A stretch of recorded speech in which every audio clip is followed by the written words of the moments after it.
This is Mark and Charity's Coffee Podcast. It is the Mark and Charity Coffee Podcast for this Thursday, June 16th. Mark Philman off this week. What a week to be off. He's picked a really good week. For the most part, it's been absolutely gorgeous. Some showers over the last 24 hours, and I'm going to touch on one of the storms yesterday.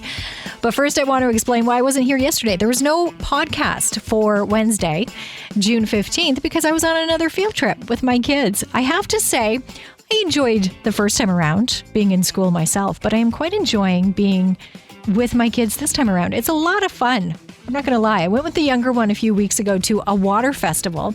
And then yesterday I was with my older son and we went to the Peterborough Zoo.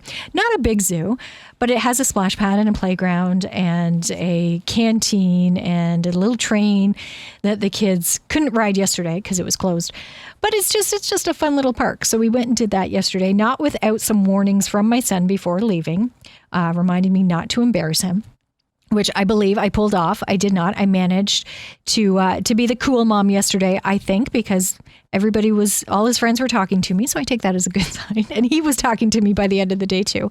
So I take that as a good sign as well. But it was a fun day. It was supposed to be a really nice day. And it was mostly, but some sneaky showers got in there, showers I was not expecting. And so we did get a little wet. The really big storm, though, came through late yesterday afternoon and again was ill prepared. It seemed to kind of, as I just said, sneak up on you. It was here before I really knew it was coming. And I wouldn't say it was really a hard rain or a long storm, but just enough, got everything wet. So I didn't have to water the flowers, which was nice. Wasn't prepared for it. So it kind of caught me off guard. Thankfully, others were. And I say that because as I was scrolling through this morning, one of our listeners had his phone handy and actually captured some of the lightning strikes yesterday north of Stirling. So I asked him if we could share the photos and he graciously said yes. So I put them up on our Facebook page. Incredible. It is absolutely incredible what Mother Nature can do. When people are able to catch these moments, it's a great reminder of how small we actually are and how little control we actually have, because it is just stunning. And again, it was proven a few weeks ago when that big storm rolled through. We really are just here, and as the storms roll through, you kind of just have to do what you can and hope no one gets hurt and trees don't fall and things don't get damaged, and usually they don't. That was an extreme case a few weeks ago, but just stunning photos. So want to thank our listener for sharing that with us. We are calling for showers and thunderstorms today. That is in the forecast today. So in fact, some very interesting weather predicted for this afternoon. Not so much here, but further east, closer to the nation's capital, up around Ottawa. There was even mention, I dare say, of tornado warnings that will be issued this afternoon. And that has a lot to do with the humidity, of course, those perfect cells coming together. But yeah, showers and thunderstorms expected today. So if you're going to be running around today, you have some travels. And if you're going to be anywhere near water, please be careful. Thankfully, for the most part here in the Quinte area, as I said, showers and thunderstorms, it shouldn't be too bad, which is great because a lot of things going on here in the area, including today is the kickoff to the annual Walk a Mile in Her Shoes campaign in support of Three Oaks Foundation. Now, typically, this would be a one-day event, and people would put on the red heels and they would run up the street raising money for Three Oaks Foundation. But what they've done with the return of this event, because like everything else, they've had to put it off, they've done it a little differently. So it's actually going to run over the next couple of weeks.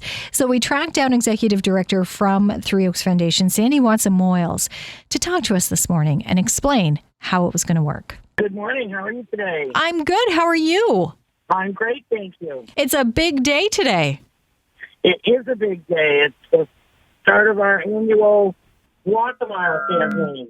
Well, and it's great because you haven't been able to do this the last couple of years.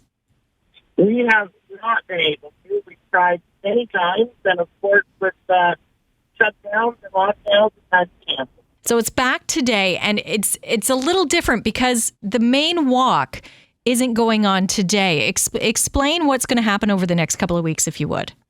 Sure. So we're doing it a bit more remotely this year in that, meaning that people can go to their places of employment, their homes, their neighborhoods, and do their own personal walk a mile.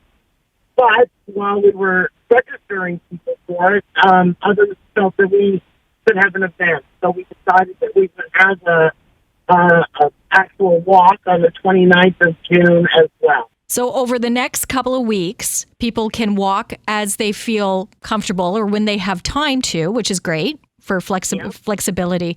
And then on the 29th, is what we've come to expect with a walk a mile going to take place with the actual walk in downtown?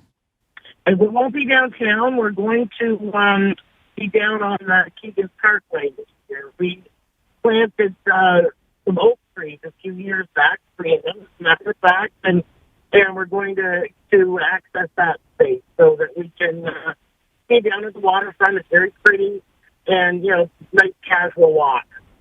And do people have to register for that walk on the 29th, Sandy? They have to register for both, whether they're doing it remotely or the 29th, and they can do that by going to www.3oaks, spell out the word, not the actual number, .ca, and go to our events page.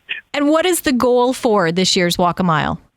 Well, we have to fundraise about $150,000 a year, and that's really just to break even. So, the goal is to like to see a 10% of that raised so that we can put that towards our annual fundraising goal. And how is the money spent? Where does the money go? Yeah, 100% of the funds that we bring in go back to the service of our clients. Incredible. I'm so happy that this event is back. I know Mark isn't here this week, but I know he's been involved in years past. And I don't know many men who can pull off the red heels, but I will say Mark does it quite well. But it is a great event and raises a lot of money and awareness for a very important cause. Mark does it very well, and I think his name's on our trophy a few times as the top money winner. Yes, I have no doubt. Wonderful. But we're also welcoming women to walk this year as well. We want to call out violence against women, and we know that takes the whole community to do it. Kicking off today, going to take place over the next 2 weeks. Thanks so much, Sandy, for joining us this morning. Sandy. Great speaking with Sandy. So happy she was able to join us this morning and talk about a walk a mile in her shoes campaign, which is making its return. And I mentioned Mark, and I do remember Mark running down the street in those red heels. And I'm being honest, he did look really good in those heels. Very few men can pull off red high heels, and Mark is one of them. And I'm being honest because it's still before 11 o'clock. According to experts, that's when we're the most honest. 8 a.m. to 11 a.m., according to a new study. We talked about that this morning as well. So if you're looking for an honest assessment, if you want someone's honest opinion, ask them before 11, because after 11, apparently, is when our moral compass starts to go down. We start to get tired, and it becomes a little easier to fib. So that's when things can get a little iffy. So if you want an honest opinion before 11, that's when you want to ask. There's your tip for today. Take that with you and enjoy. Thanks so much for making us a part of your day, listening to the Mark and Charity Coffee Podcast. We'll be back at it tomorrow, and Mark and Charity Mornings also returning tomorrow between 6 and 9. Have a great Thursday.